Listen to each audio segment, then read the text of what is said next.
معزز، اور جو اگلی آیت مبارکہ میں نے تلاوت کی تھی، یہ آیت مبارکہ سننے سمجھنے کے قابل ہے۔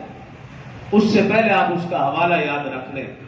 سورۃ توبہ سپارہ نمبر 10 آیت نمبر 36 ان عدت الشہور،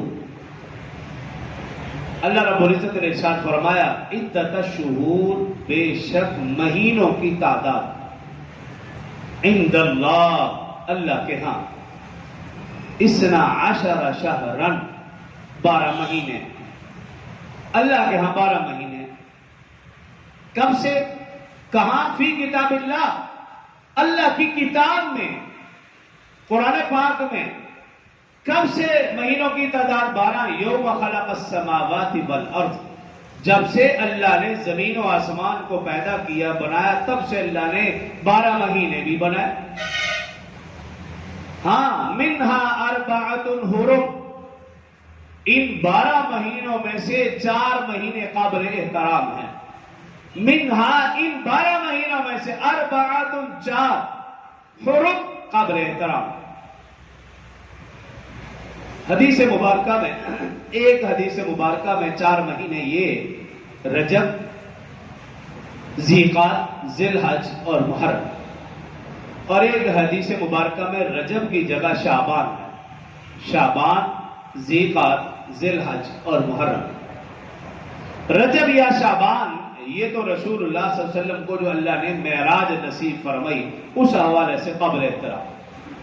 ذیقعدہ، ذی الحج اور محرم، یہ تینوں مہینے جو اکٹھے ہیں، ان کا احترام حج کی وجہ سے، یہ حج والے مہینے ہیں، اس وجہ سے ان مہینوں کو قابل احترام۔ تو قرآن پاک میں یہ ہے کہ 12 مہینوں میں سے 4 مہینے قابل احترام ہیں۔ زمانہ جاہلیت میں بھی ان 4 مہینوں کو قابل احترام سمجھا جاتا تھا، جاہل لوگ بھی ان مہینوں کا احترام کرتے تھے۔ اور جاہل لوگ کیسے احترام کرتے؟ کہ ان مہینوں میں جنگ بندی کا اعلان، جنگ و قتال کو حرام سمجھتے تھے، گالم گلوچ، لڑائی جھگڑا، حرام خوری، ان چیزوں سے وہ رک جاتے تھے۔ زمانہ جاہلیت میں جاہل لوگ بھی ان مہینوں کا احترام کرتے تھے، اور پھر اسلام نے ان مہینوں کا احترام اور بڑھا دیا۔ جاہل لوگ تو اس مہینوں کا احترام کرتے ہی تھے، لیکن اسلام نے اس میں اور اضافہ کیا۔ ایک تو یہ کہ اس مہینے میں لڑائی جھگڑا نہیں کرنا، گالم گلوچ نہیں، حرام خوری، ان چیزوں سے بچنا ہے۔ لیکن جو اسلام نے مسلمانوں کو اس مہینوں کا احترام سکھایا، وہ بھی اللہ نے اسی آیت میں آگے ذکر فرمایا کہ اس مہینے کا سب سے بڑا احترام کیا ہے۔ آگے اللہ نے فرمایا اسی آیت میں، سپارہ نمبر 10 سورۃ توبہ آیت نمبر 36، آگے اللہ نے فرمایا ذالک الدین القیم، سیدھا دین، صحیح دین یہ ہے، فلا تظلموا فیہن انفسکم، مسلمانوں کو جو اس مہینے کا احترام سکھایا گیا، مسلمانوں کو، میں غیر مسلم کی بات نہیں کر رہا، جو قرآن کے 30 بارے مانتا ہے اس کو احترام سکھایا گیا۔ یا ایھا الذین آمنوا استعینوا بالصبر والصلاۃ، ایمان والوں کو اللہ رب العزت نے نماز اور صبر کا حکم دیا، ایمان والوں کو حکم ہے، بے ایمان کو نہیں، غیر مسلم کو نہیں، ایمان والے کو حکم یہ ہے کہ وہ صبر کرے۔ تو جو صبر نہیں کرتا، ہمیں کیا لگے اس سے، وہ جو مرضی کرتا پھرے، کیونکہ ان کو حکم ہی نہیں نا، حکم ہی ہمیں، اس لیے ہم صبر کرتے ہیں۔ یا ایھا الذین آمنوا استعینوا بالصبر والصلاۃ، ایمان والوں کو صبر کا حکم ہے تو وہ قیامت تک صبر کرتے رہیں گے، اور جو ایمان والا نہیں ہوگا وہ کبھی بھی صبر نہیں کرے گا۔